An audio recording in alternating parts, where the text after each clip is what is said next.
출가에 대한 모든 궁금증을 풀어드리는 출가 백문배딱입니다. 석중스님의 출가 얘기는 출가에 대한 모든 점을 여러분들과 함께하는 시간입니다. 출가에 대한 궁금점, 어떤 질문도 좋아요. 사소한 질문도 좋습니다. 출가에 대한 궁금한 점이 있으신 분들은 아래 주소나 프로그램 댓글, 유튜브 댓글로 남겨주시면 제가 성실히 대답하도록 하겠습니다. 첫 번째 질문인데요. 절에 가면 정각들이 많이 있는데 그 많은 정각들의 청소나 관리를 누가 하는지 궁금합니다. 혹시 행자님들이 다 하는 건지요? 절에 가면 정각들이 많이 있죠. 우선 전각에 대해서 잠깐 말씀드릴까 합니다. 전하고 원래 각은 좀 의미가 좀 틀려요.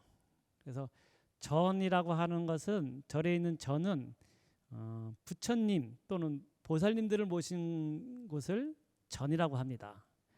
여러분들 가시면은 대웅전 그러잖아요. 대웅각 그러지 않잖아요. 그죠?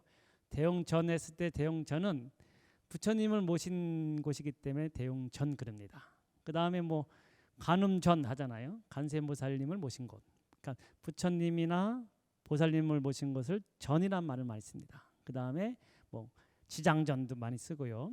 전이라는 말이 많이 쓰고, 그 다음에 전각 했을 때 각은 그보다 좀 밑에 있는 단계를 모신 분들, 대표적인 것이 이제 삼성각 그러잖아요. 삼성 산신각. 그러니까 산신 같은 경우에는 부처님이나 또는 보살님보다 밑에 단급 아니겠어요? 밑에 있는 그런 등급이라고 할 수 있죠. 쉽게 말해서. 그래가지고 엄밀히 보면은 이제 전이라는 것은 불보살님들을 모신 것이고, 그 다음에 각이라고 하면은 이제 산신각처럼 그 밑에 있는 부처님과 보살님들을 옹호하는 그런 신중님을 모신 곳을 보통 각이란 말을 많이 씁니다.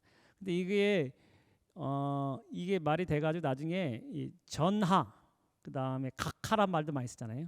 예전에 사극에 보면은 조선시대 때 왕을 갖다가 전하, 그 다음에 근대까지 보면은 대통령을 각하, 무슨 누구 대통령 각하 하잖아요. 여기서 따온 거예요. 왜냐면 부처님과 같이 성인을 모신 그 집 밑에 있는 분, 똑같이 이제 자기들을 성인과 같이 훌륭한 분이라고 생각하는 거예요. 그렇기 때문에 그런 전 밑에서 계신 분, 그래가지고 전하 해가지고 이제 임금을 전하 이렇게 얘기하기도 하고, 그 다음에 이제 대통령이라는 것을 이제 그 밑에 해가지고 삼성각처럼 이제 산신님의 어떤 그런 존엄성을 얘기해가지고 보통 비유해가지고 전하 이렇게 했는데, 각하 얘기했는데 여기서 따왔다는 것을 말씀드리겠습니다.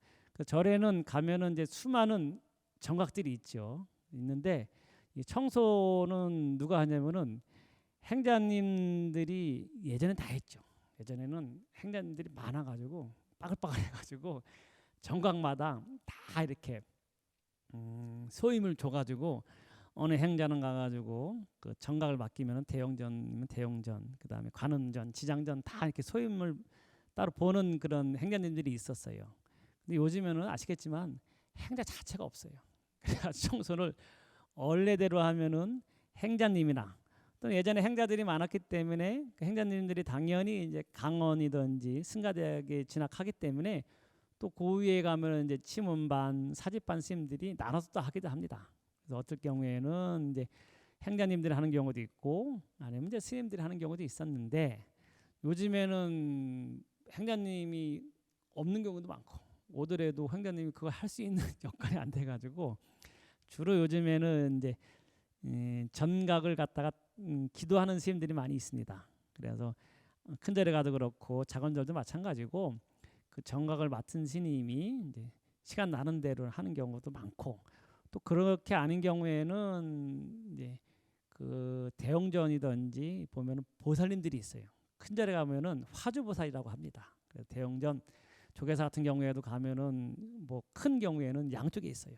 양쪽 문에 이렇게 들어가자 말자 거기서 이제 왜냐면 신도들이 오면은 화주라 해가지고 부처님이 불사를 해야 되는데 신도들이 잘 모르잖아요. 그래서 오면은 거기서 법당 안에 있으면서 신도들한테 오면 기도 같은 것도 얘기해주고 무슨 기도가 있습니다. 그 다음에 이 절에서는 무슨 불사하는데 관심 있으면 하십시오 해가지고 그런 거를 권선하는 분이 이제 있고, 그런 분들이 그런 일도 하지만 또 이제 요즘엔 주로 이제 그런 분들이 법당 관리도 하고 청소합니다. 거의.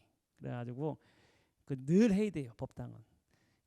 법당의 특징을 아시겠지만 일반 가정하고 틀리게 항상 문을 열어놓고 있어요. 거의 밤에 이제 닫는 시간 이외에는 낮 시간에는 날씨가 뭐 특별한 날씨가 아니면은 항상 열어놓고 있어요. 그렇기 때문에 열어놓기 때문에 거기 이제 먼지도 많이 쌓여요. 그래가지고 그 청소 안 하면은 금방 티가 납니다. 그래서 요즘에는 주로 법당을 관리하시는 그런 보살님, 보통 화주보살이라고 얘기하거든요. 그런 분들이 법당을 관리도 하고 그 다음에 청소도 하고 부처님 맞이든지 그것도 다 이제 올리고 그런 요즘에 이제 세태라고 할 수 있겠습니다. 다시 한번 말씀드리면은 원래는 행자님이나 스님들이 담당해서 했었는데 요즘에는 주로 보살님 담당하는 그런 소임자 그 신도 여자 신도가 주로 이제 하겠는데 그런 분들이 법당을 이렇게 관리한다고 하겠습니다.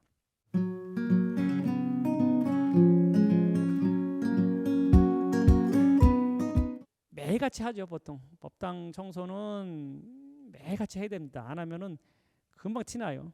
발자국이 남습니다. 우리 이렇게 옛날 전통 한옥의 그런 법당 있잖아요. 문 열어놓고 하루 종일 있으면은 그 하루라도 안 치잖아요. 그 걸레질이든지 그 바닥을 갖다 마루를 갖다 안 닦으면은 먼지가 뽀얗게 쌓여요. 그래가지고 거기 발을 갖다 움직일 때마다 발자국이 남을 정도로 매일같이 이제 닦아줘야 되는 거고. 그다음에 또 원래 우리 때는 청소하는 방법도 원래 있었어요. 막 하지 않습니다. 법당에 있는 바닥 같은 경우는 매일같이 하고요. 그다음에 이제 부처님 세불식이라고 이렇게 얘기하는데 세욕이라고도 하고 뭐냐면 부처님을 갖다 이렇게 아시겠지만 부처님의 이제 먼지 같은 게 많이 낄 게 아니에요. 근데 그거를 함부로 하지 않아요. 함부로 그냥 눈에 보인다 해가지고 예전에 보면 어떤 신도들은 부처님 막 이렇게 앉아 계시는데 어깨고 막 이렇게 보면은 먼지가 뽀얗게 있으니까 아유 스님들이 그냥 그 게을러 가지고 청소 안 한다고 하는데 절대 함부로 하면 안 돼요. 부처님 같이 이렇게 거룩한 분을 아무나 올라가가지고 걸레질하고 절대 안 되거든요. 예전에는 날짜를 잡아서 했습니다. 전통적으로 날짜를 갖다가 잡아가지고 전 대중들이 스님들이 그거는 일반 신도들을 못 보게 스님들만 이렇게 문 닫고 이렇게 예전에 많이 했습니다. 제 기억에는 요즘에는 그런 거 잘 못 봤는데 우리 예전에만 보더라도 세불식이라 해가지고 부처님을 목욕시키듯이 이렇게 닦아내는 의식이 있어요. 그때는 신도들을 못 보게 하고 스님들이 큰 스님들이 이렇게 올라가서 이제 지시를 하셔요. 그다음에 이렇게 하라고 하고 특히 이제 부처님 같이 그런 분을 갖다가 함부로 우리가 손대면은 불경스럽잖아요.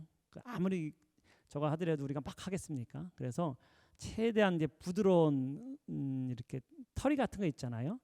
털이 같은 거를 이렇게 살살 이렇게 해가지고 이렇게 하고 아니면은 요즘에는 조금 좀 뭐라 그럴까 좋은 방법이라 해가지고 바람 이렇게 나가가지고 이렇게 에어 같은 거 있잖아요. 그래 요즘에는 예전에는 없었을 텐데 요즘에는 좋은 게 에어 해가지고 에어 바람으로 해가지고 이렇게 먼지 많이 이렇게 묻어 있는 부분이 있으면 그걸 에어로 이렇게 쏙 해가지고 최대한 조심스럽게 하고 에어가 없으면은 이렇게 되게 부드러운 천이든지 먼지 털이 같은 거로 해가지고 살살살살 왜냐면 또 부처님이 그 개금을 하셨기 때문에 그 벗겨질 수가 있어요. 부처님 몸에 상처를 내면은 예전에 오역제라고 했습니다. 경전에 보면 제일 무서운 거예요. 부처님 몸에 피를 내는 사람은 오역제. 그 사람들은 그 아무리 그 사람이 불교를 열심히 수행하더라도 그 가보는 그걸 벗어날 수 없다고 했거든요. 굉장히 무서운 겁니다. 그래서 스님들이 할 수 없이 하다가 이렇게 실수로 해놓은 거는 모르겠지만 최대한 조심스러운 몸과 마음을 목욕 재개하고 몸과 마음을 청결하게 해가지고 정말 부처님 살아계신 부처님을 갖다 털어진다 생각해가지고 최대한 정성스럽게 나를 잡아가지고 전 대중들이 최고 경건한 마음으로 그렇게 부처님을 청소 목욕시켜드리는 날이 예전에 있었습니다. 요즘에는 특별한 날짜는 잡아서 하는 거 못 봤고요. 주로 1년에 한 번 또는 2, 3년에 한 번씩 부처님 오신 날 전에 많이 하더라고요. 그때 이제 부처님 오신 날을 기념해가지고 보통 그 전에 하는 걸 많이 봤는데 각 사찰마다 그건 조금씩 이제 날짜 잡는 법이든지 그거는 좀 틀린 것 같은데 주로 부처님 오신 날 그 전으로 많이 한다 이렇게 말씀드리겠습니다.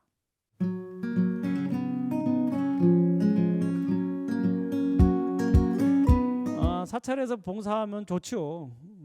너무너무 고맙죠. 제일 부러운 게 지금은 많이 좋아졌는데 예전에는 보면은 타종교에서는 참 봉사가 아주 생활화되어 있고 그 사람들은 당연히 봉사가 기본이라고 생각하는데 그래서 뭐 어디 가면은 맨 처음부터 해가지고 봉사하고 무슨 주차 봉사 남자들이 아무리 사회 지혜가 있어도 오면은 거기 주차부터 해가지고 뭐 그다음에 설거지도 하고 막 그런 게 딱 체계적으로 돼 있더라고요. 참 부럽기도 했는데 요즘에 우리 절들도 이제 그런 거는 많이 돼 있어요. 누구든지 오면은 와가지고 봉사할 수 있고 그런 마음이 있으면은 주례 조그만 절 같은 경우는 주지심한테 말씀드리면 뭐 주지심이 워낙 좋아하실 거고 그다음에 큰 절 같은 경우에는 뭐 이렇게 원주 스님이든지 재무 스님 같은데 이렇게 얘기하면은 스님들이 아주 좋아하실 거고 그다음에 자기가 뭐 잘하는 게 있다 그러면은 그 자기가 잘할 수 있는 영역을 갖다가 스님들이 이렇게 얘기하셔가지고 그걸 갖다 얼마든지 봉사할 수 있는 그런 시간을 줄 겁니다. 하여튼 봉사할 수 누구든지 와가지고 봉사할 수 있고 그런 마음만 내주신다면은 너무 감사하겠습니다. 저희 말씀드린 것처럼 한국적인 것, 우리 것이 가장 세계적인 것이다. 이렇게 말씀드릴 수 있거든요. 세계적으로 유명한 음악이든지 문학이든지 세계 사람들이 열광하고 좋아하는 것은 가장 한국적인 걸 좋아해요. 그런 측면에서 보면은 얼마 전에 우리 총무원장 스님께서 미국 가셔가지고 이제 K 명상이라고 이렇게 세계로 우리 불교를 홍보하고 오셨는데 K 명상 이건 말만 그렇지 우리 불교 특히 한국 불교의 정통성을 갖다가 그대로 계승하고 있는 거예요. 우리 지금 가나선이라고 할 수 있는 이 선법 있잖아요. 이게 달마대사 부처님부터 해가지고 달마대사 그 다음에 육조 해능 우리나라에서 조선시대 거쳐가지고 지금까지 오면서 가나선의 전통이 지켜지는 것은 우리나라뿐이 없습니다. 중국은요 연불선이라고 합니다. 그분들은 나무아미탑을 연불을 하면은 연불자 시수 연불하는 사람이 누구인고 그런 식으로 그 화두든지 그 참선을 들거든요. 그 다음에 일본에는 주로 묵주선이라 해가지고 가나선이 아니고 나름대로의 어떤 정수성이 있는 그런 선법을 갖다 유지하고 있는데 부처님 정법 원래 내려오는 가나선 정법은 우리나라뿐이 없다고 할 수 있어요.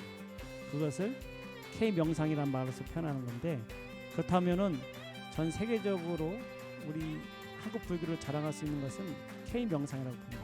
지금 음악이든지 문학에서 세계적으로 우리나라가 가장 각광받는 시대에 우리 한국 불교를 갖다가 전 세계에 알린다면 이것도 많은 사람들이 호응을 하고 알려지지 않을까 생각합니다. 여러분 출가합시다.